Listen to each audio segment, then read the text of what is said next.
हरियाणा की सियासी आबोहवा और मिजाज अनूठा है। यहाँ की राजनीति में वंशवाद के साथ ही पुरुषवाद हावी रहा है।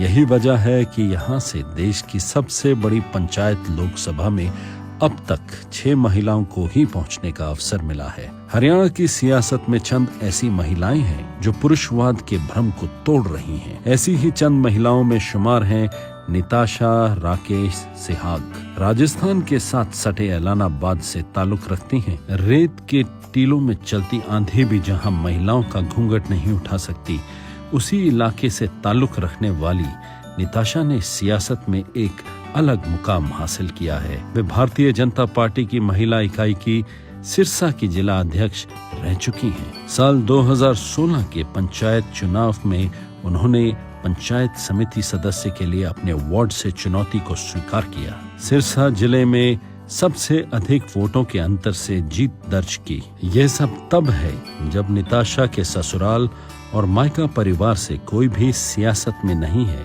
शहीद उधम सिंह की जन्मस्थली सुनाम की धरती पर जन्मी निताशा सिहाग MBA तक शिक्षित हैं। निताशा की प्राइमरी से लेकर उच्च शिक्षा पंजाब में हुई। सामना से मैट्रिक करने के बाद उन्होंने MBA तक पढ़ाई की। वे न केवल सियासत में सक्रिय हैं, बल्कि इलाके के जनमानस के बुलंद आवाज भी हैं। अपने इलाके के विकास की आवाज बुलंद करने के साथ ही निताशा नशा, पर्यावरण जैसे मुद्दे मसलों पर भी धीर गंभीर रहती हैं। नशे को लेकर जब उन्होंने साल 2019 में महिलाओं की 3 किलोमीटर लंबी मानव श्रृंखला बनाई, तब उसकी तारीफ स्वयं मुख्यमंत्री मनोहर लाल खट्टर ने भी की।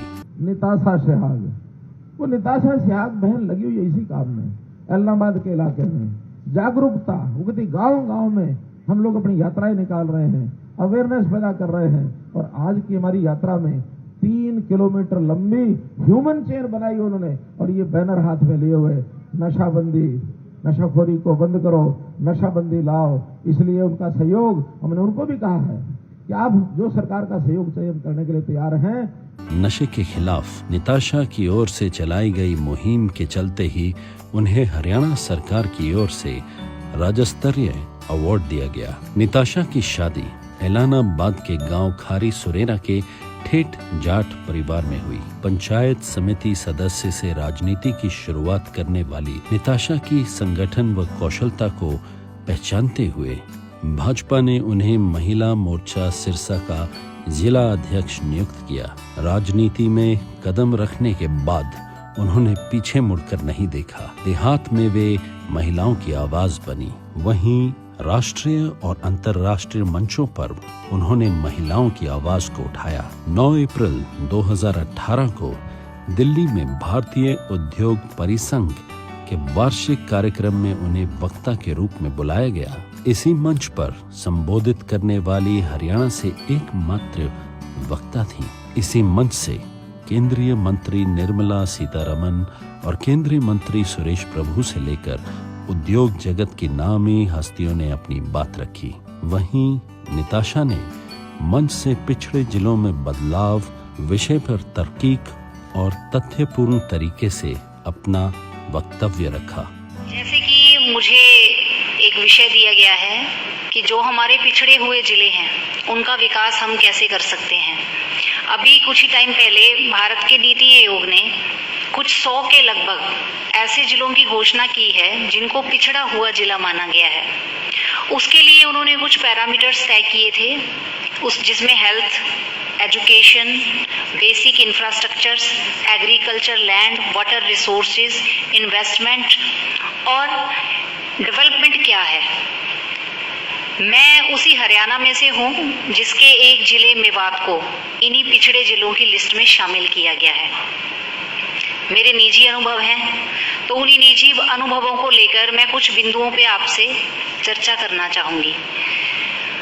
जो हमारा भारत है वो विश्व का सबसे बड़ा ऐसा देश है जिसमें सबसे ज़्यादा सिंचाई की जाती है, जो 55 मिलियन हेक्टेयर के करीब है। इसमें 58% लोग ऐसे हैं जो केवल कृषि भूमि में काम करते हैं और जिसमें से 65 से 70% लोग ऐसे हैं जिनकी आजीविका का और कोई साधन है ही नहीं, सिर्फ कृषि क्षेत्र है। अब आप सोच रहे होंगे कि मैं कृषि क्षेत्र के ऊपर बात क्यों लेके आ रही हूँ। तो जब हमारा कृषि क्षेत्र के ऊपर इतना सब कुछ डिपेंड कर रहा है, तो क्यों ना FDI सबसे ज्यादा बड़ी इन्वेस्टमेंट इन्हीं कृषि क्षेत्रों के अंदर करे। ऐसा नहीं है एग्रो बेस्ड इंडस्ट्रियां नहीं लगी हुई हैं, बहुत हैं, लेकिन वो कहाँ हैं? बड़े बड़े शहरों में। अगर हमें उन पिछड़े जिलों को आगे लेके आना है तो एग्रो बेस्ड इंडस्ट्रियों को उन बड़े बड़े शहरों के साथ हमें ग्रामीण स्तर पे लेके आना पड़ेगा। ऐसा क्यों करना पड़ेगा? क्योंकि ग्रामीण क्षेत्रों के अंदर जो कच्चा माल है वो सीधे तौर पे उत्पादित होता है।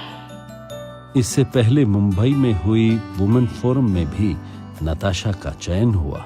इस कार्यक्रम में हरियाणा से नताशा के अलावा विश्व सुंदरी मानुषी छिल्लर व सबसे कम आयु में उड़ान भरने वाली कैप्टन किरण सांगवान को भी अपनी बात रखने का अवसर मिला।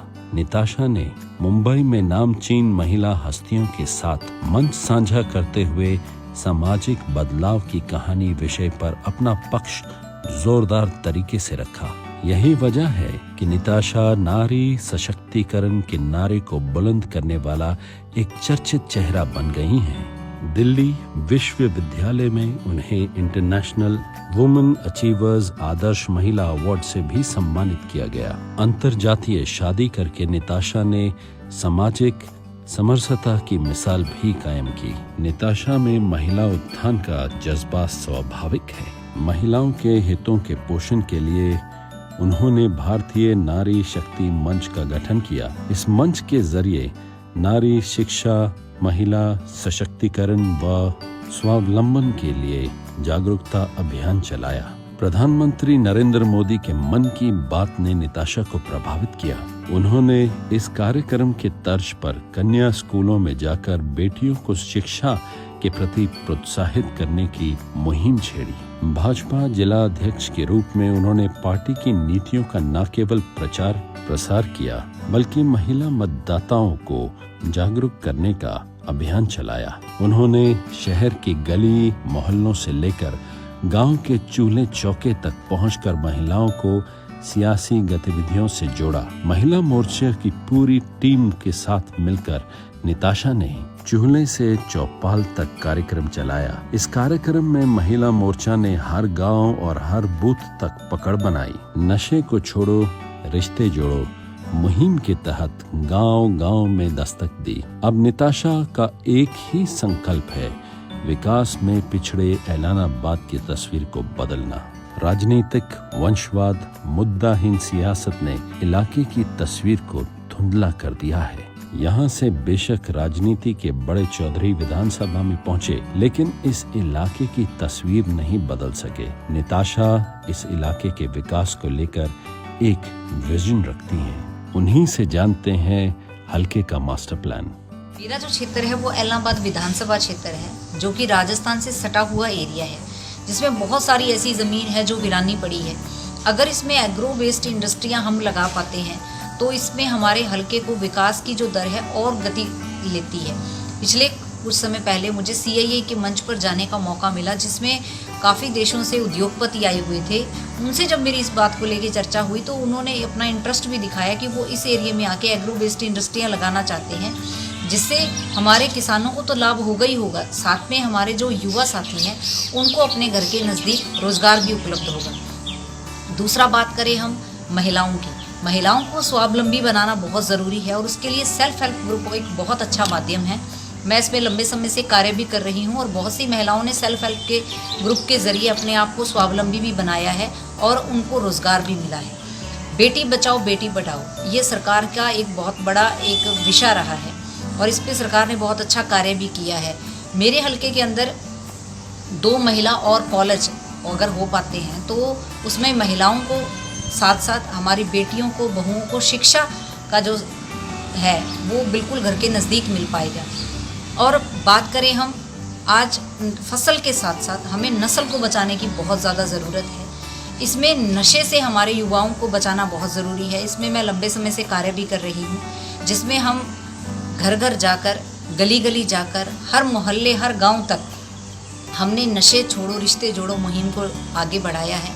क्योंकि कोई भी एरिया जब स्वस्थ होता है, साफ होता है, तो वो एरिया विकास की और गतियों को छूता है और उसको कोई रोक नहीं पाता आगे विकसित होने में। वंदे मातरम।